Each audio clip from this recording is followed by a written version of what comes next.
Frankly, both sides want to use veterans as a ping pong ball on who cares more or who hates the veterans the most. Because I don't remember any of these Democrats shedding a single tear for all the veterans who were terminated due to the COVID vaccine mandate.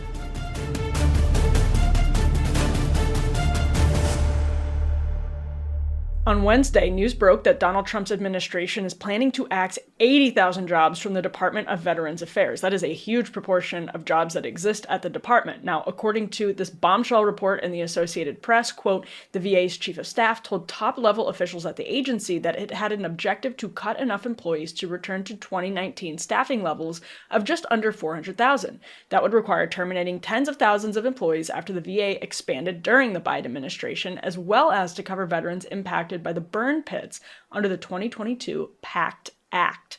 Here's more from the AP. Quote, the memo instructs top-level staff to prepare for an agency-wide reorganization in August to, quote, resize and tailor the workforce in the mission and revised structure. It also calls for agency officials to work with the White House's Department of Government Efficiency to, quote, move out aggressively while taking a pragmatic and disciplined approach to the Trump administration's goals. Government Executive First reported on the internal memo. That's according to the Associated Press. Now, dramatic DOGE reforms and cuts are already, as you probably know, featuring very heavily in Democrats' pushback to Trump and his second administration. Here's how Congressman Ted Lieu talked about one veteran story just a couple of days ago. I want to tell you about a meeting I had today with Vote Vets. They brought in a number of veterans who were fired. And I want to tell you a story about one of them. Her name is Eileen. She is an Air Force veteran. She then went to work for FEMA. She's in a rural part of Alabama. She was one of the first to volunteer with FEMA to deploy to Hurricane Helene. On President's Day, she got an email firing her with no notice, and she couldn't even go back to her office. They sent her UPS boxes saying, you put your government cell phone and laptop in this box and you ship it back to us. A few days later, she had to go out to a field where her supervisor from FEMA had to walk out and give her her box from her items at her office. She has 2 kids, 4 and 10. She now has no job. This is not how we should treat veterans, not how we should treat federal employees, not how we should treat any American. And this is what Donald Trump did to her. And he's done that to a large number of federal employees. And if you look at the federal workforce, about 1 in 4 are veterans. This is not how they should be treated. Here's a really viral clip showing how one man confronted a Republican senator during a town hall last weekend. And bear in mind that even Donald Trump has said Republicans should stop doing town halls. Take a look at the clip. Right now, as far as cutting out those jobs, a huge percentage of those people, and I know you care about the veterans, are veterans. Yes. Mm-hmm. And that is a damn shame. Yes. Yeah. That is a damn shame. Democrats are very eager to highlight these cuts and these stories, especially, of course, after yesterday's massive news. And I'm sure for many of them, it's sincere. Here are some examples of the rhetoric coming from the left right now. Max Rose posted, quote, DOGE has fired more veterans than any org in history. Congressman Mike Levin posted the AP story and said, quote, slashing 80,000 employees when the VA is already severely understaffed couldn't be a more blatant attack on veterans in this country. Again, I think some of this is entirely sincere, as are arguments from the likes of Pete Hegseth and VA Secretary Doug Collins, who believe the cuts are actually what will improve a system that just about everybody sees as being shamefully broken. So I want to figure out what the truth is. Jonathan Lubecky is a combat veteran who served in Iraq and has spent his career advocating for his fellow veterans, working with them on PTSD therapies and advocating for them here in Washington. He's our guest on today's show. John knows these issues better than almost anyone, but he also doesn't engage in partisan BS. He's joining us now to help get closer to the truth on what has become one of the biggest, most prominent political footballs of the first month plus of the Trump administration, and that trend is sure to continue. Jonathan Lubecky of Capital South LLC, thank you so much for joining us. Thanks for having me on. It's always a pleasure to have a chat with you. Yeah, I'm really excited actually to get your take on this because there's so much nuance getting lost. And once again, you've been dealing with this for your entire career in vets advocacy. veterans find themselves the political football of the moment, the political football du jour. Actually, just as we're talking, Representative Ted Lieu, a Democrat, is saying he's had a meeting with veterans who were fired by the Trump administration with no notice. This is not how we should treat veterans, federal employees, or any American. So you can see the Democratic messaging. And just before we started talking, the Associated Press reported that the Trump administration is now planning to cut over 80,000 employees from Veterans Affairs, according to an internal memo that the Associated Press got their hands on. So there's DOGE, there's the Democratic backlash messaging to DOGE, and lost in the mix of all of this is actually the people who served and are in desperate need of care and are already not being well served.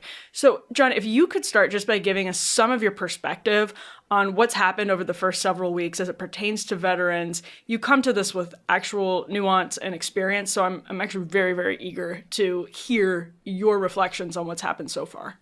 Well, I think part of the issue that we have is we don't have enough information. I do think DOGE and any cuts to VA should be a lot more transparent. Should people be fired from the VA? Yeah, absolutely. I'm sure there are plenty of people who work at the VA who should be fired. Are there departments or agencies within the VA that are no longer needed? Potentially. And I don't have a problem cutting those.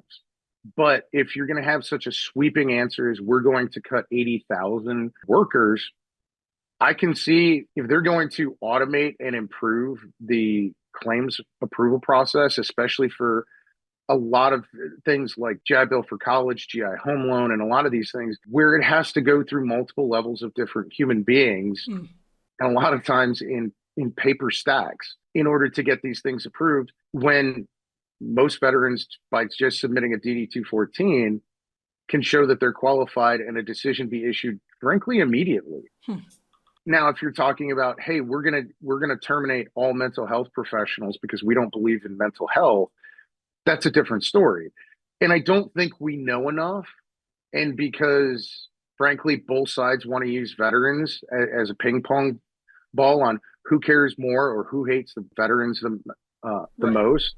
Because I don't remember any of these Democrats shedding a single tear for all the veterans who were terminated due to the COVID vaccine mandate, service members who were kicked out. Another example is you had a U.S. citizen born in Puerto Rico who got caught up in an ICE raid. That shouldn't have happened. No U.S. citizen should ever be caught up in an ICE raid. He was a veteran. And everyone lost their mind. But nobody seems to talk about the 94,000 veterans that have been deported since Bill Clinton changed the law to make it easier in 1996. Nobody cared with veterans being deported under Obama or Biden, but now suddenly one veteran gets caught up in an ICE raid and it's headlines. You're talking about veterans being fired through DOGE who were probationary employees. Okay, why aren't we having a conversation about why 50% of the people who have worn the uniform of the armed forces of the United States are not in the labor force? I think that's a much bigger question. Interesting.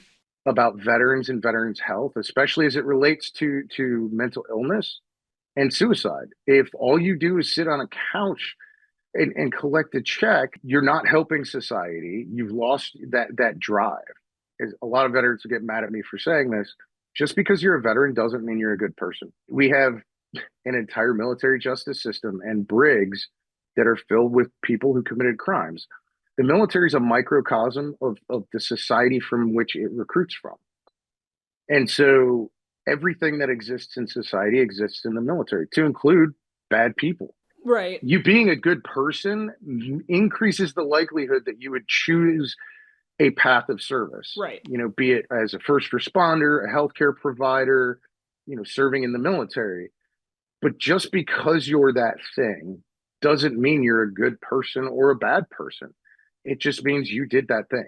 You know, so many veterans that I've talked to, and this is sort of very well known throughout the United States, people have a lot of issues with the VA. And you know this much better than I do, John. So that 80,000 number is interesting because on the one hand, people say the VA is a disgrace, it's inefficient, and it needs reforms. On the other hand, if the answer is 80,000 across the board cuts, maybe those reforms actually take a bad situation and make it worse. But to your point about whether or not we have enough information, I'm just curious what you make of that 80,000 number on its face. Maybe it's going towards automation, but does it sound like a number that is automatically giving you doubts about the nature of these reforms?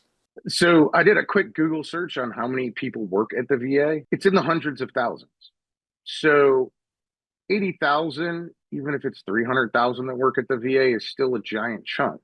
Because this comes from an internal memo and it was leaked to the press, there is an incentive to paint it in the worst possible light. Again, it could be a good thing. And if you ask veterans, hey, should a bunch of people be fired from the VA? Just about every veteran will nod their head up and down. But part of the reason we can't ever fix the VA is, again, because veterans are caught between this left versus right battle where the left wants to prove that government healthcare works and is great, and the right wants to tear it all down because they hate government healthcare, and the veterans are left with a inefficient, horrible system. Here's the thing. This is not any slight against, there's a lot of really great doctors, nurses, chaplains, lots of great people who work at the VA for the right reasons. But if you work in a department that's not needed and not helping veterans, and those funds can be used better elsewhere, those are sacrifices that we need to make. And I don't have a problem asking people who join the military saying, I want to sacrifice to make my country better, being asked to sacrifice. It sounds a lot like they're saying, I served, you have to do what I say. And if you don't, then you hate veterans. Right. It's just another identity group. And that's the sad part, is reducing people down to an identity group. If we're speaking of veterans, let's speak about all veterans, and let's speak about root causes.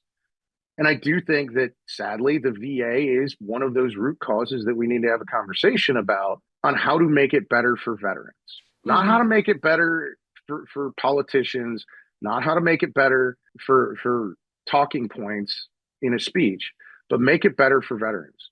I think the goal of the VA should be to heal all veterans so that their services are no longer required. And frankly, that's not going to be the case for some veterans, but that should always be the goal, to return the veteran to as much of a whole life as they can. And frankly, when you have 50% of veterans, some of these are World War II guys. Rest easy. You guys don't need to go to work. I'm 48. I work a job. If you're in your 30s, sitting on Facebook, posting comments about how great weed is probably not a good look. And it's frustrating because, I've been in bad places in my past. I've been able to heal, and now I do some really awesome stuff.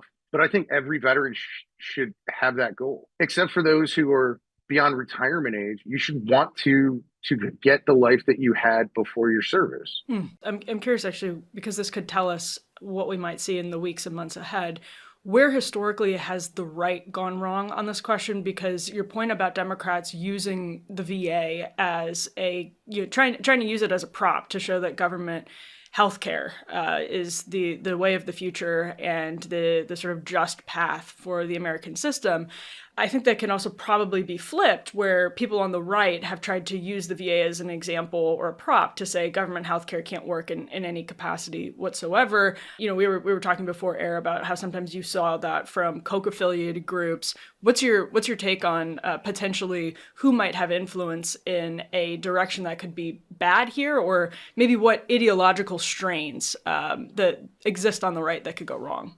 Well, like I said, in VBA, I do see where automation and technology improvements and investments can absolutely cut a lot of the labor force. However, you still need back surgeons.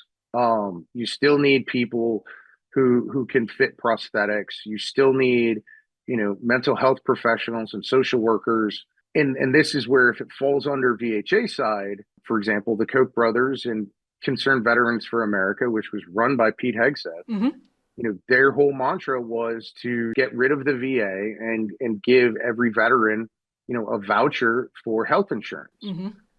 And health insurance ain't that great. And what'll happen is health insurance will raise their premiums, and then you have veterans who are going to be paying out of pocket for injuries sustained in the line of duty and potentially even in combat.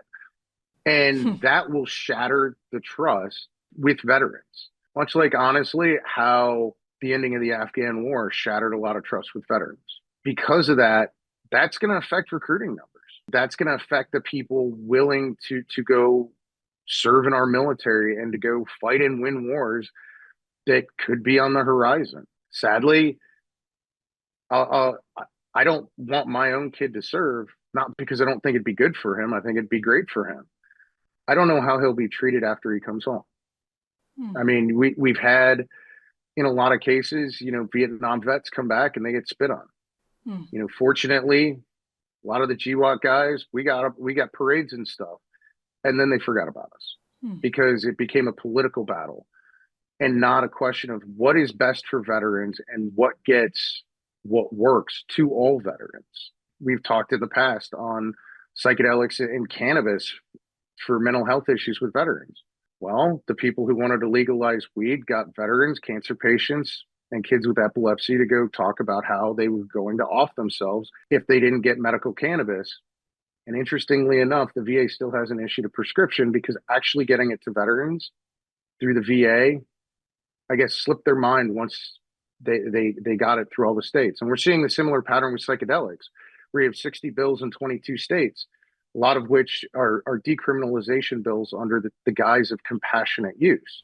Well, 92% of the United States gets their health coverage through health insurance, Medicaid, Medicare, VA, and DOD. If it's not covered by the VA, veterans won't be able to afford the therapy that goes along with the use of psychedelics. And that's a problem. But they'll be decriminalized for the people who can afford it or the people who are currently using them regardless of any law. That's not about veterans. If it doesn't get it to all the veterans, if we're not talking about safe and effective treatments, then why are veterans leading the charge? Because the answer is because people will listen to veterans. Both sides love to bring a veteran out to say, see, look, this person said you have to do what I want. Right. Well, this goes to the next question I wanted to ask is, the veterans community is not a monolith. I'm curious Not at all. Right. And I'm curious how, as somebody in this space, you sense people are reacting to these. I mean, Trump is obviously a very polarizing figure. Pete Hegseth is obviously a very polarizing figure, J.D. Vance to many, but they're also veterans. And Trump is not a veteran, of course, but these are people who are familiar to the community, and these are reforms that are dramatic. So what's your sense of how veterans have reacted since Trump took office and actually started kind of doing the thing that you heard talked about in, Republican circles for a long time, but nobody actually thought would happen. And now some of this stuff is happening. How are people reacting? So on the right side, most of the veterans haven't had a huge issue with determinations, in part because a lot of veterans, especially those on the right, think that the people who got fired were fired because they were bad employees. That's not the case. But, every veteran's run into a bad employee at the VA. If you go to the VA enough, it happens. It's a statistical guarantee. And they assume it's that person that got fired instead of who it actually was. I am very curious, since this 80,000 figure just came out without any sort of background. Like if that was an announcement saying our goal is to reduce 80,000 by doing 100 million in technological investments to make it easy to apply for claims and do all these things so we can gut VBA, most veterans would cheer. If you say, hey, the doctor that you love, your therapist that you've been seeing for the past 20 years that keeps you from offing yourself got fired, that's going to be a different story. A lot of them are very supportive of what Trump's doing. It's interesting when it starts hitting the DOD. I haven't seen a lot of them complaining, in part because anybody who served in the military knows there's fraud, waste, and abuse. We've seen a whole bunch of weapon systems and other things come through that just don't work, that we spent billions of dollars for. A lot of myself, I've said it. The United States military is like any other government agency. It just succeeds in spite of itself. And a lot of that's because of dedication of service members and their willingness to get the job done no matter what, because the job is defending our country. I think a lot of veterans, especially those on the right, kind of have a bit of a Pete Hegseth view that if it's not about war fighting, then it doesn't have a place in the military. DEI, for example. Exactly. But also, let's have one standard. And if you make it, you make it. If you don't, you don't. I really don't care if you wear a dress or not. Like, right. Those things aren't important to me. It's everybody being treated the same, everybody being treated fairly. And because to be honest, what I care about the most is, can you haul my fat ass out of a burning Humvee so that I live? If you can do that, awesome. If you can't, I got a bit of a problem. And I don't care how you identify. I don't care about race, gender. I don't care about any of those things. Right. Some of the best guys I served with are LGBT. And I actually served before the repeal of Don't Ask, Don't Tell. I was just going to ask you. Yeah. It should be about performance and merit, because if we're allowing people to serve who should not serve, that's detrimental to national security. It's kind of funny, unless it's changed within the past few years, and I don't believe it has. You can't serve in the military if you're allergic to wool. Because so many of the blankets and everything else are made of wool. The uniforms are made of wool. So if you're allergic and go into anaphylactic shock, you can't serve. Well, okay. There's also a lot of conditions where you can serve. And those things should be made on the needs of the service, because the job is to fight and win wars. And anything that takes away from that, I would personally love to go back into the military. I also know I'm too old and should probably be detrimental to my physical health. The question becomes, it goes back to JFK. That's not what your country can do for you, or what you can do for your country. If your reasoning for going into the military and pushing these things is because you genuinely want to serve, I'll back your play all day long. But it's funny how many people demand other people be allowed to serve while not joining themselves. And a lot of that's virtue signaling. The number of comments that I see constantly from non-veterans saying, but what about our veterans? And it relates to their own personal individual politics, be it left or right. Like, both sides are equally guilty on this. It just looks different. And it is interesting that, based on surveys, veterans are about 60% quote right wing and 40% left wing.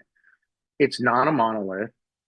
Every veteran has a different experience. I did aviation in the Marine Corps and then MLRS in the Army. If you ask me about those, I still remember a bunch. You ask me about Navy stuff and like how an aircraft carrier works, no idea. Well, I was actually surprised this week to learn that about 30% of the federal workforce is made up of veterans, and in the private sector, that number is like 5%.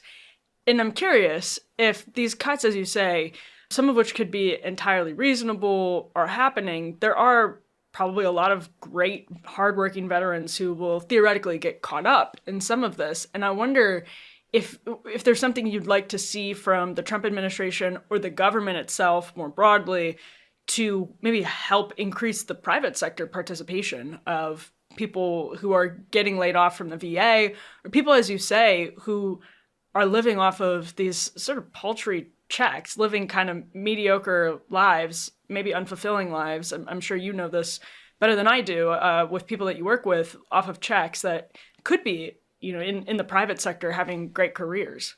It seems that the mantra is, I served, I'm broken, I'm always going to be broken. Rather than, regardless of your issues, we're going to do everything we can to make you whole again. I mean, the issue with the civilian workforce is, as much as they love the PR of saying, like, I remember Uber said they wanted to hire 50,000 veterans. Right. They had to be Uber drivers, nobody in management. And this is when politicians, when companies are using veterans, especially for PR, ask them how that's going to be implemented. Are you just saying we want 50,000 Uber drivers, so we're just going to say we want 50,000 veterans so we get good PR? Or is this actually integrating veterans into the workforce at all levels? There are incentives from the government. There's a law called VEVRA, Vietnam Era Veterans Readjustment Act, that requires companies with government contracts, which is most companies, have to have specific veteran quotas as a percentage of their workforce. And yeah, a lot of veterans go to work for the government because there's a lot of benefits in doing that. If we're talking in DOD about people who got 30 years of retirement, 100% VA disability, and the next day started their job as a contractor doing the same thing they did before they retired, triple dipping, well, okay, that might be a problem. Mm-hmm. And this is where, look, every veteran is different. Every veteran has a different life experience. And lumping them all into a giant group is never good. But because 38% of the federal workforce are veterans, yeah, any layoffs of the federal workforce will disproportionately affect veterans. Mm-hmm. Does that mean people hate veterans? No. Does that mean that job should still exist because a veteran holds it? No. Mm-hmm. But I do think a lot more can be done by the civilian sector. And some of it is stop the fear mongering. I mean, I remember after January 6th, they were talking about how, being in the military makes you inherently right-wing and violent. Anytime a veteran does have an issue, they're portrayed as violent. A lot of companies don't want to hire veterans because although 20% of GWOT vets, suffer from PTSD, 80% don't, but they don't want to deal with the crazy vet at work. And to be frank, there's a lot of veterans, especially on the internet, that really like to make that stigma worse by making vets look crazy and saying, I'm saying and doing these crazy things because I'm a vet. Mm-hmm. John, this is really why I wanted to talk to you, because your perspective is not what is being advanced in the media, where the volume is really up on the partisans on both sides. So just really appreciate you coming and talking this through with us. Yeah, anytime. Thank you for tuning in. Remember to subscribe on YouTube, wherever you get your podcasts, and join the Undercurrents community over at undercurrents.tv. You get paywalled episodes, a weekly newsletter, and a special email address to contact us. I just want to say about John, I found that to be so helpful because we're going to hear more and more about veterans. And the truth is, just about everybody agrees on one thing when it comes to this issue, that the system right now sucks. And if that's the case, if we can at least start from that position, at least that common ground is a starting point, so to speak. But it seems like the common ground isn't where everybody is focused right now. And this is a sensitive topic. We're going to hear so much about it. So I wanted to have some context from someone who really doesn't engage in the sort of partisan spin. I hope it was helpful for you. I thought it was really helpful. And I think one of the things John said early in the interview is what I'm taking away most, is that we don't have enough information yet. It's sort of how I feel about DOGE in general. There's some things that make me incredibly nervous and uncomfortable and even angry about DOGE. And then there are some things that I think are so obviously needed and nobody has really had the political courage to tackle them. USAID was one excellent example of that. And right now we're sort of in the middle of it. And, it could go really south. It could go really well. And I just, don't know who I should put my faith in at this point because it's so early on. So I thought it was really interesting to hear that from John, who talks to veterans all the time and knows these issues so well. Thank you so much for tuning in. Hope you found it helpful too. And we will be back here with more Undercurrents soon.